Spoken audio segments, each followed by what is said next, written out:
Dear students, मैं Savita Sharma from new Catholic mission school और आज हम हमारी व्याकरण से नया टॉपिक ले रहे हैं कारक, है ना। देखिए, कुछ सेंटेंस ऐसे होते हैं जब हम बोलते हैं वो ठीक नहीं लगते हैं, है ना। जैसे पेड़ तोता बैठा है ना। इस सेंटेंस में ऐसा लगता है जैसे कुछ अधूरा है, पर जब मैंने इस सेंटेंस को, इस वाक्य को ऐसे बोल दिया, पेड़ पर तोता बैठा है, अब ठीक है ना। ऐसे ही एक और वाक्य लेते हैं, यह मानसी साइकिल है। लेकिन क्या यह वाक्य सही है? नहीं। जब मैंने इस वाक्य को ऐसे बोला, यह मानसी की साइकिल है ना, तब ये वाक्य सही हुआ। इसका मतलब क्या है कि संज्ञा अथवा सर्वनाम के जिस रूप से उसका संबंध क्रिया या वाक्य के अन्य शब्दों के साथ जाना जाता है, वे शब्द क्या कहलाते हैं? कारक। यानी कि कुछ चिन्ह ऐसे होते हैं जब हम उनको संज्ञा और सर्वनाम के साथ जोड़ेंगे तब वाक्य में पूर्णता आएगी या तब वाक्य जो है वो ठीक बनेगा, है ना। और ये जो कारक होते हैं मुख्य रूप से कितने होते हैं? 8 होते हैं। कारक के कितने भेद बताए गए हैं? 8। और उन कारक के अलग अलग विभक्ति चिन्ह भी बताए गए हैं व्याकरण के अंदर। तो इन कारक चिन्हों को हम कुछ इस प्रकार याद करेंगे। कर्ता ने कर्म को करण से, संप्रदान के लिए अपादान से, संबंध का की के, रा री रे, अधिकरण में पर, संबोधन हे अरे। देखिए, जब इनको कंटिन्यू बोलेंगे आप तो अपने आप समझ में आने लगेगा कि किस कारक चिन्ह के साथ, किस कारक के साथ कौन सा विभक्ति चिन्ह लगेगा, है ना। तो इसमें हम सबसे पहला कारक पढ़ेंगे कर्ता कारक। देखिए, कर्ता कारक में क्या बताया है हमें? विभक्ति चिन्ह क्या बताया गया है? ने।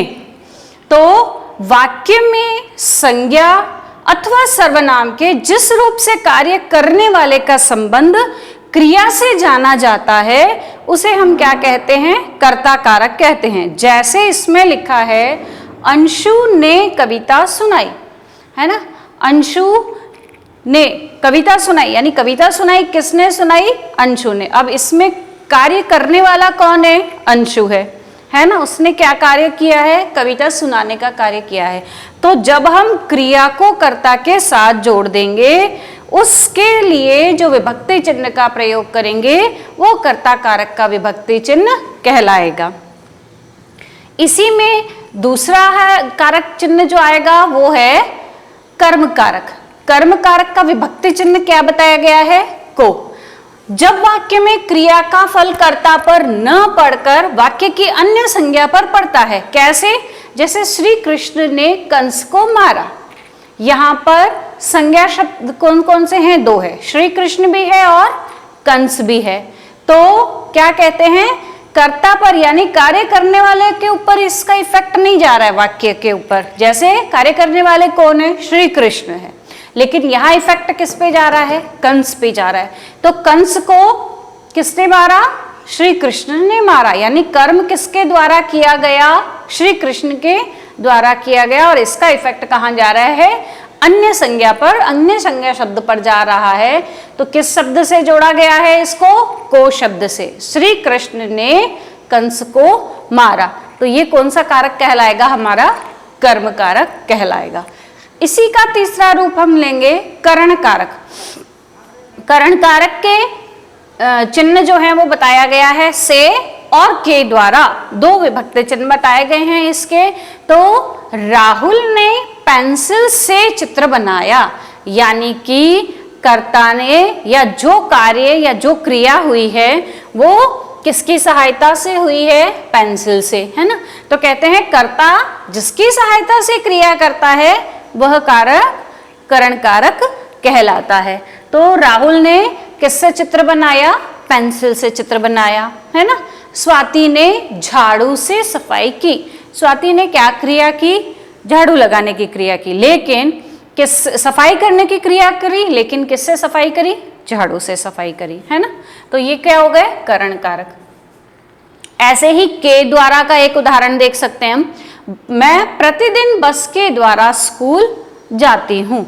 तो मैं किसका कार्य करती हूँ? स्कूल जाना। और किसके द्वारा होता संपन्न होता है वो कार्य? बस के द्वारा संपन्न होता है। ये क्या कहलाएगा? करण कारक। इसी का चौथा रूप है संप्रदान कारक। संप्रदान कारक के भी विभक्ति चिन्ह क्या बताए गए हैं? को और के लिए, है ना। पिताजी ने रीना को फल दिए, यानी कर्ता के द्वारा जिसके लिए जो कुछ कार्य किया गया या जिसके लिए उसने कार्य किया वो क्या कहलाएगा? संप्रदान कारक कहलाएगा। जैसे क्या कर रहे हैं? फल दिए, किसको दिए? रीना को फल दिए। तो यहाँ विभक्ति चिन्ह क्या लगा? को, है ना। ऐसे ही मेघा ने सौम्य के लिए नाश्ता बनाया। अब यहाँ पर किसके द्वारा जोड़ा गया है वाक्य को? के लिए के द्वारा जोड़ा गया है। इसी का पांचवा भेद है अपादान कारक। देखिए अपादान कारक जो है उसका विभक्ति चिन्ह क्या है? से। यहां लिखा है आम पेड़ से गिर गया, ठीक है। यानी कि जहां पर संज्ञा और सर्वनाम के जिस रूप में एक वस्तु दूसरी वस्तु से अलग होने का बोध होता है, अलग होने का पता चलता है, वो क्या कहलाएगा? अपादान कारक कहलाएगा, ठीक है। अब ध्यान देने वाली बात यह है कि करण कारक में भी विभक्ति चिन्ह हमको क्या बताया गया है? से।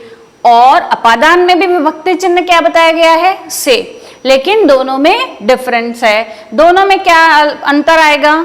यहाँ पर अलग होने का की तुलना की जाती है, अलग होने का पता चलता है। और यहाँ पर क्या होता है? किसी के द्वारा जब कार्य किया गया है, यानी कि पेंसिल से यहाँ इसकी सहायता ली गई है और यहाँ पर अलग होने का पता चलता है। ये दोनों में अंतर आएगा, ठीक है। इसी का छठा जो रूप आएगा वो है संबंध कारक, है ना।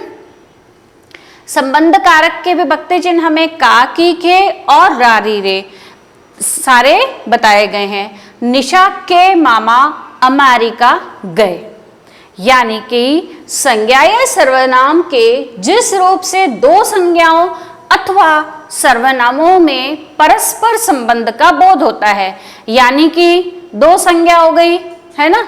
यहाँ पर दो संज्ञा हो गई और दोनों में आपस में संबंध बताया गया है।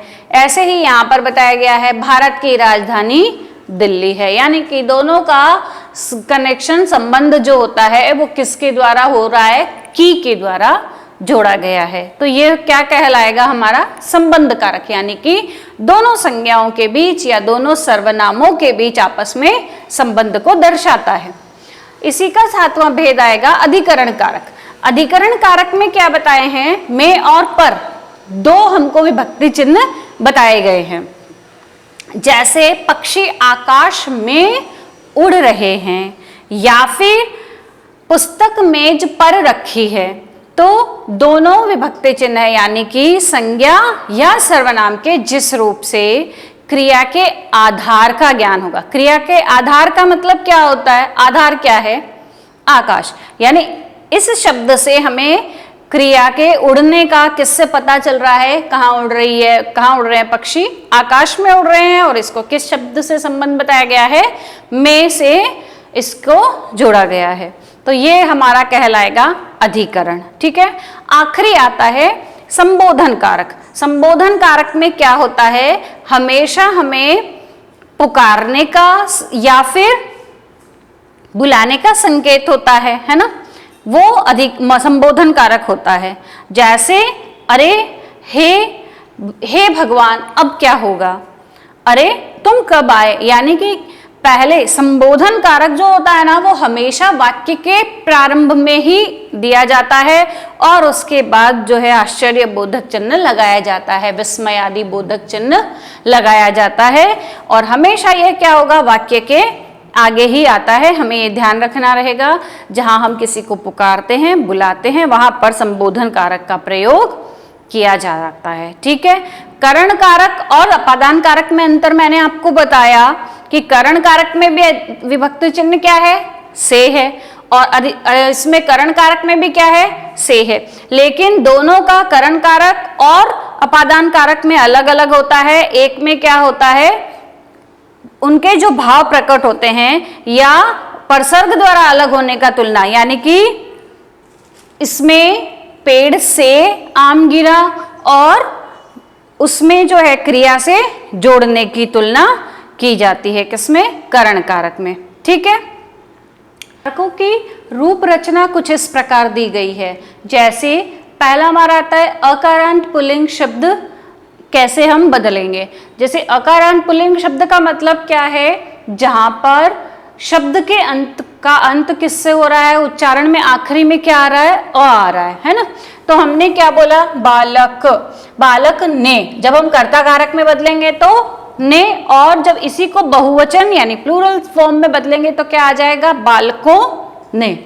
ठीक है, जब कर्म में बदलेंगे तो बालक को, और बहुवचन में बदलेंगे इसी कर्म कारक को तो क्या आएगा? बालकों को। हर बार विभक्ति चिन्ह के साथ हम जो है पुल्लिंग शब्द को, अकारांत पुल्लिंग शब्द को कुछ इस प्रकार से परिवर्तित करेंगे। फिर आपका आता है आकारांत स्त्रीलिंग शब्द। देखिए इसमें क्या होता है, जैसे जहां पर शब्द के आखिरी में उच्चारण आ का आ रहा है, जैसे कन्या है ना, कन्या ने। जब हम कर्ता कारक में विभक्ति चिन्ह जोड़ते हैं कर्ता कन्या ने, और जब बहुवचन में करेंगे तो कन्याओं ने। यहां पर प्लूरल फॉर्म में कुछ ऐसा आ जाएगा। ठीक है, करण में कन्या से, कन्याओं से। अब आता है इकारांत पुल्लिंग शब्द। इकारांत पुल्लिंग शब्द का मतलब है जहां पर उन पुल्लिंग शब्दों में अंत में उच्चारण छोटी ई का आ रहा है ना। जैसे मुनि है तो यहां पर मुनि ने, और यहां हम बहुवचन में जब करेंगे तो क्या आ जाएगा? मुनियों ने आ जाएगा। ठीक है, कर्म कारक में करेंगे तो मुनि को, मुनियों को, कुछ इस तरह से परिवर्तन हो जाएगा। फिर हम करेंगे इकारांत स्त्रीलिंग शब्द। इकारांत स्त्रीलिंग शब्द का मतलब होता है जहां पर शब्द का आखिरी का उच्चारण बड़ी ई का आ रहा हो, जैसे देवी, और जब हम इसमें कर्ता कारक जोड़ देंगे देवी ने, बहुवचन में देवियों ने। यहां पर आपको एक चीज का ध्यान रखना पड़ेगा कि स्त्रीलिंग में जब एक वचन में कोई भी शब्द है, अधिकतर स्त्रीलिंग के अधिकतर शब्दों में आखिरी में जहां बड़ी ई आ रही है, जब हम उसको बहुवचन के रूप में परिवर्तित करेंगे तो क्या होगा? मात्रा जो है वो बड़ी की क्या हो जाएगी? छोटी हो जाएगी। तो क्या हो जाएगा यहाँ? देवियों ने।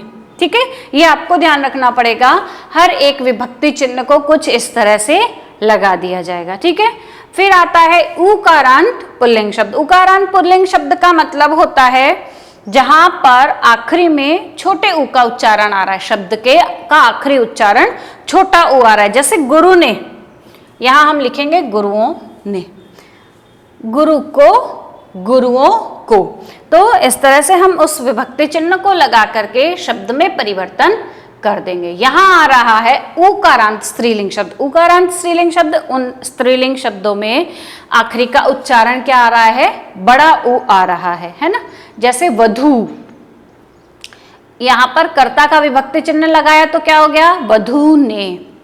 बहुवचन को जब इसको बहुवचन में परिवर्तित करा तो क्या हो गया?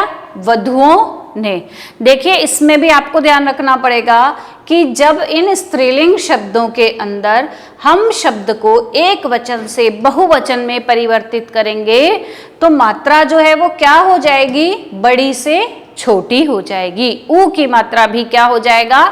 वधु से क्या हो जाएगा? वधु, यानी कि छोटा ऊ बन जाएगा। वधुओं ने, वधु को, वधुओं को। जब इसको प्लूरल फॉर्म में यानी कि बहुवचन के रूप में बदलेंगे तो मात्रा छोटी हो जाएगी। हमेशा इस बात का हमें ध्यान रखना है। तो हमने देखा इस तरह से कि संज्ञा और सर्वनाम के जिस रूप में उसका संबंध क्रिया या वाक्य के अन्य शब्दों के साथ जाना जाता है, वे चिन्ह क्या कहलाते हैं? कारक चिन्ह कहलाते हैं। तो इन सब चीजों का ध्यान रखना है कि कारक के विभक्ति चिन्ह भी अलग अलग होते हैं और उन विभक्ति चिन्हों की सहायता से शब्दों को एक वचन से बहुवचन में हम परिवर्तित कर सकते हैं। तो अपने बुक में इस पाठ को पढ़िए और कारक चिन्हों को पढ़िए, उनको याद करिए और उसी के आधार पर अभ्यास प्रश्नों को सॉल्व कीजिए और उसी आधार पर अपना पाठ को जो है वो कंप्लीट कीजिए। आगे के वीडियो में फिर मिलेंगे, तब तक के लिए थैंक यू।